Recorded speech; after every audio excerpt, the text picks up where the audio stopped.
Hey, Dad.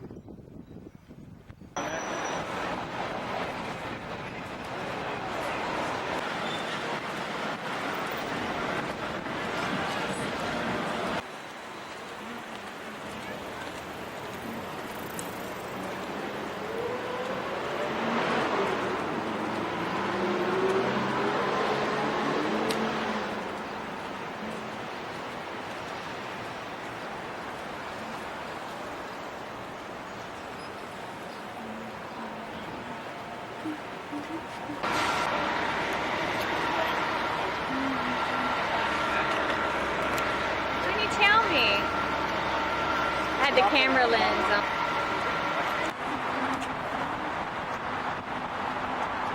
That's enough of that.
So that's a copy that in the 18th century that people familiar with.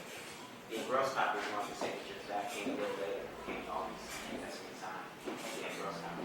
That's when some of the actual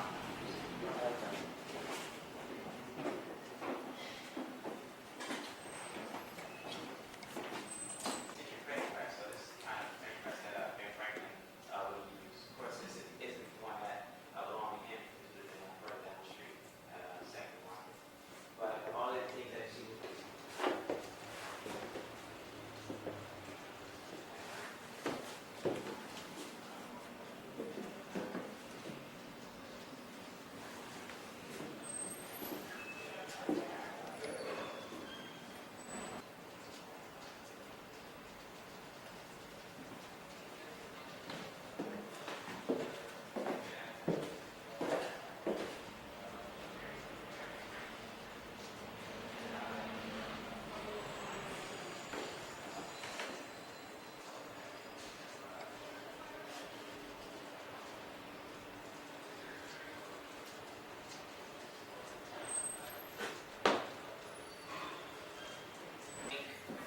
well, actually, these called ink balls and ink weavers. I just like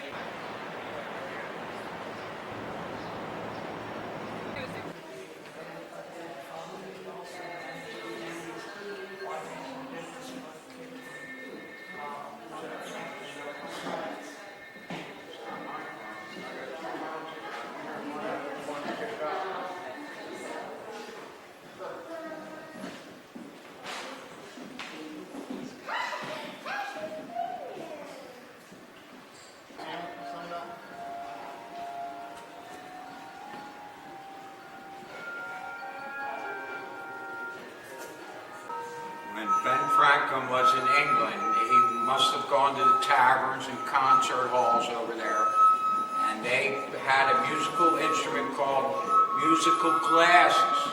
There were about 15 wine glasses all lined up in a row, and women and men would play concerts or songs using musical glasses. That was a viable musical instrument in those days, although probably very tedious and whatnot. So Ben decided to put his thinking cap on. He said, why not put all these glasses all on one long cork thing and make the glasses move instead of having the fingers move. So this is what he invented, the glass harmonica, probably the first musical instrument invented by an American.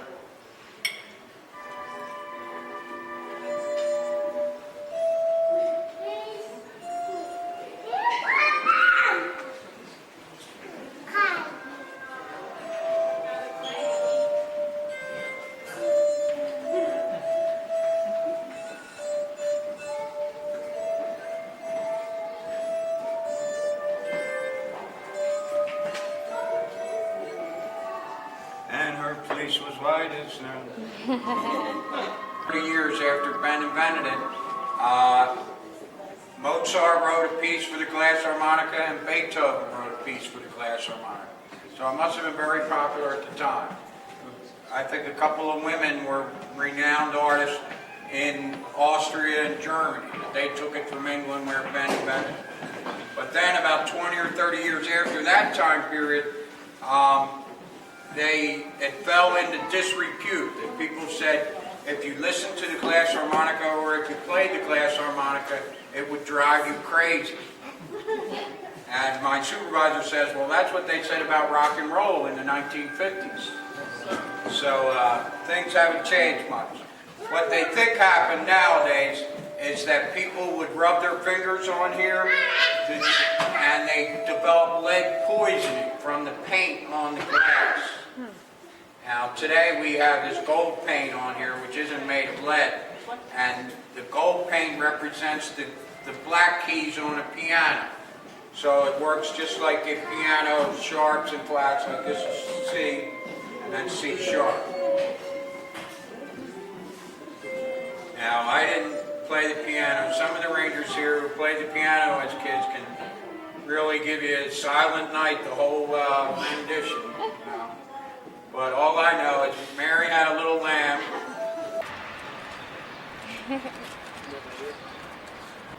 Independence Hall.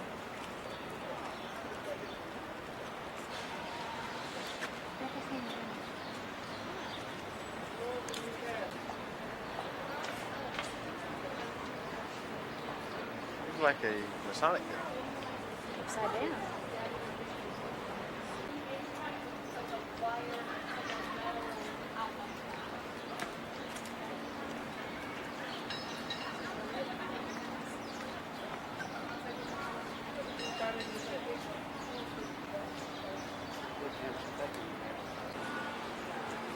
This is Carpenter's Hall, not Independence Hall. We'll be open on Monday too. We usually close on Mondays. But we'll be open. I want my garden. The little bushes.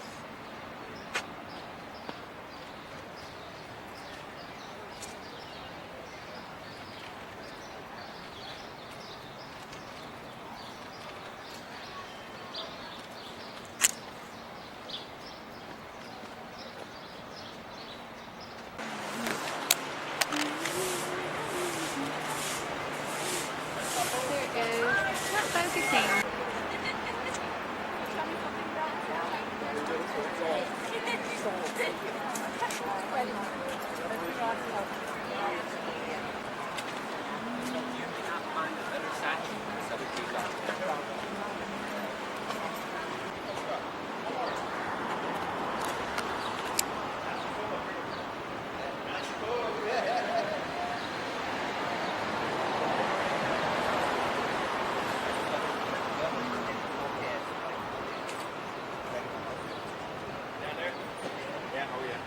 We get up to the camera back in and get close.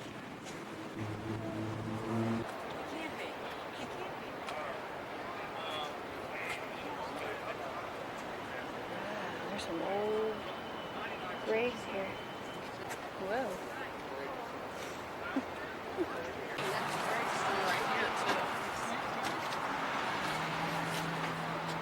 It was everything on it.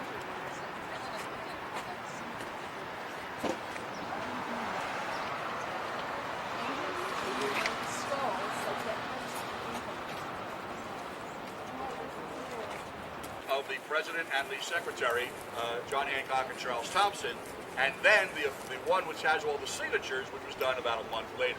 So the ones that Dunlap did are actually 1 month older than the one everybody thinks is the original that has all the signatures in it. Right? There's 25 of those that are known to be in existence. Obviously, as you can see here, because of his fame, his has been re-etched, while the other members of the family have not. Now, here is the grave site of Tench Francis.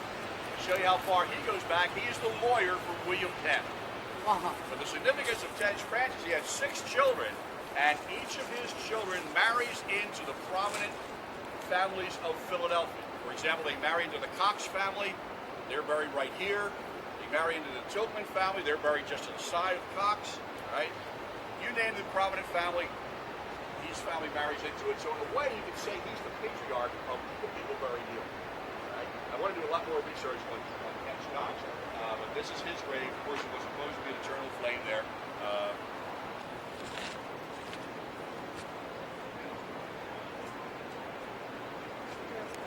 Let's do this one.